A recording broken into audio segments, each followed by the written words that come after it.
신당이 크다고 성공한 거 아니고 겉이 화려해 보인다고 성공한 거 아니에요. 사람들한테 돈을 얼마나 많이 받아서 구슬해야 될까? 사람들한테 얼마나 많은 돈을 대가로 받아서 초를 켰을까? 그건 생각의 차이인 것 같고, 소소하게 빌어나가면서 이 무속 생활을 하시는 분들도 있고요. 나는 얼마에 구슬한다. 그래서 그런 것도 막 올려. 실질적으로 나는 얼마에 뭐 돼지도 잡아서 구슬한다. 막 이러면서 그걸 보면서 연륜도 꽤 있는 분인데, 그런 모습을 보면서 아, 저게 과연 맞는 걸까? 막 이런 생각도 들고.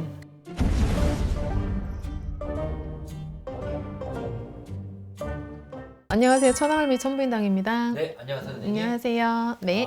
선생님, 시청자분들이 선생님을 봤을 때 굉장히 화려하고 신당이. 네, 신도 넓고 좋아요. 그랬을 때 나도 무당이 된다면 저렇게 편하게 돈 벌고 싶다 라고 얘기하시는 분들 있잖아요, 사실.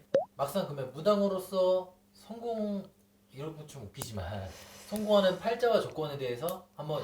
무당으로서 성공하는 팔자와 조건. 그랬을 때 팔자라고 하면은 일단은 이 무당이 됐어야만 되는 사람을 의미하는 것 같아요. 그 네, 팔자라는 건 뭐 무당이 되지 않아도 되는데 어떻게 하다 보니까 무당이 됐어 라고 얘기하시는 분들은 거의 없죠, 보면. 그래서 이 무당이 돼야 되는 사람은 일반적인 빙의와 신병은 분명 차이가 있거든요. 정말 이 신이 옴으로 해서 신병을 앓고, 요즘엔 신병을 크게 앓지 않는 사람들도 굉장히 많아요. 신이 옴으로 해서 진정한 신을 모시고 가시는 이 무속인 분들. 근데 그에 반해서 어떤 귀신의 장난으로 인해서 빙의가 돼서 이 빙의만 풀면 되는 분들, 이제 딱 두 종류로 나뉘는데, 이 무당의 팔자를 가지신 분들은 무당을 하셔야 돼요. 이 신을 받아 모시고 제작기를 차근차근 가시면 되는데, 그걸로 인해서 사람들의 호응도도 있어야 되고, 나한테 점을 보고 나간 사람이 손님을 소개를 시켜줘야 되고, 그런 부분이 일반적인 사업적인 부분과는 다른 부분이잖아요. 어쨌든 이걸 하면서 성공할 수 있는 방법이라는 건 글쎄요, 어떤 식으로 설명을 해드려야 될지 모르겠지만, 신당이 크다고 성공한 거 아니고 겉이 화려해 보인다고 성공한 거 아니에요. 어떤 선생님들은 그런 말도 하시더라고. 신당이 큰 사람들한테 가서 점을 보지 말아라. 신당이 화려하면 그만큼 뭔가 이유가 있다. 막 이렇게 얘기하시는 분들이 있거든. 그거는 또 잘못된 말이야. 왜? 신당이 크다는 건 할아버지 할머니가 그만큼 많이 벌어주셨다는 것도 있지만, 그분이 하시는 말씀은 또 분명히 이런 속내가 있는 것 같아요. 신당이 저렇게 화려하고 크려면 사람들한테 돈을 얼마나 많이 받아서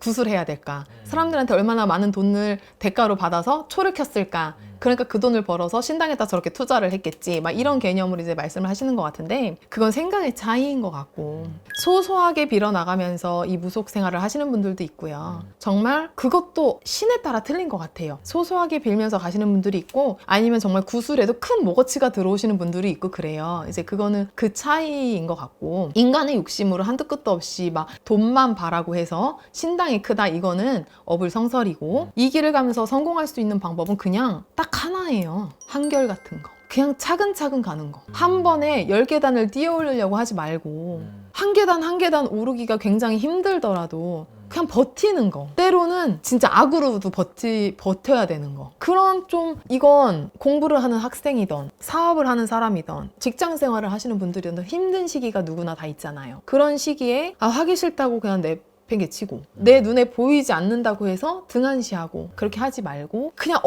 뭐라고 해야 될까? 그냥 늘 똑같은 일상인 것 같지만 기도하고 손님 보고 굿당 들어가서 일하고, 거의 같은 일상이거든요, 이 무속인들의 삶이. 신을 모셨다는 건 신에 항상 쫓기면서 살기 때문에요. 우리 같은 분들은 어디 몇 박 며칠 여행을 맘 편히 못 다녀요. 항상 법당이 신경 쓰여가지고. 그런 게 있거든요. 그래서 항상 신에 쫓겨 산다는 그런 표현을 하는데, 그런 삶을 살지언정 그냥 항상 웬만하면 한결 같으려고 하는 거. 그런 식으로 어느 시기를 지나게 되다 보면 이만큼 올라와 있어요. 실제로 내가 지금 조금 손님이 많고 뭐 일도 많고 막 이렇다고 해서 진짜 막 어깨에 힘들어가고, 그 시기에 내 옆에 있던 사람들을 한없이 무시하고 자기 잘난 멋으로 살고 하다 보면, 이 할아버지 돈은 날개 달린 돈이라 한순간에 날아가. 아무리 자기가 막 어깨 떵떵거리고 한순간을 무속 생활을 했다 한들 언제 어떻게 판이 뒤바뀔지는 모르는 거거든요. 그래서 정말 한결같이 가는 게 중요하고, 할아버지 할머니가 벌어주는 돈을 정말 잘 쓰는 것도 굉장히 중요하고요.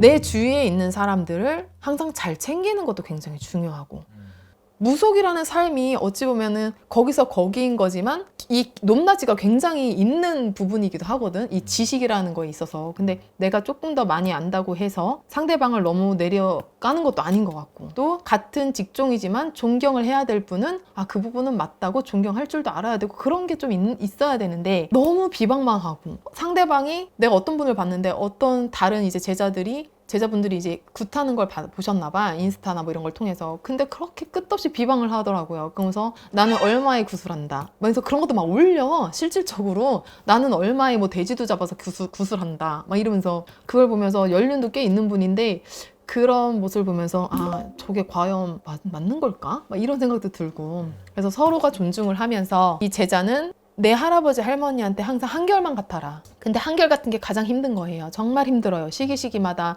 정말 막 어쨌든 막 벗어나고 싶을 때도 있고요. 어른 모시듯이 가면 돼요. 그냥 내가 정말 어른을 모시듯이 항상 할아버지 할머니를 대하고, 할아버지 할머니 앞에서는 웬만하면 아무리 잘났어도 겸손해야 되고, 그 다른 누구도 그분의 할아버지 할머니를 모시고 있기 때문에 비방하지 말고, 웬만하면 서로 내려깔지 말고, 그렇게 그냥 내 신명을 바라보고 꾸준히 가다 보면 어느 시기가 됐을 때 이만큼 올라가 있더라. 이 부분을 좀 잘 알아주셨으면 좋겠어요.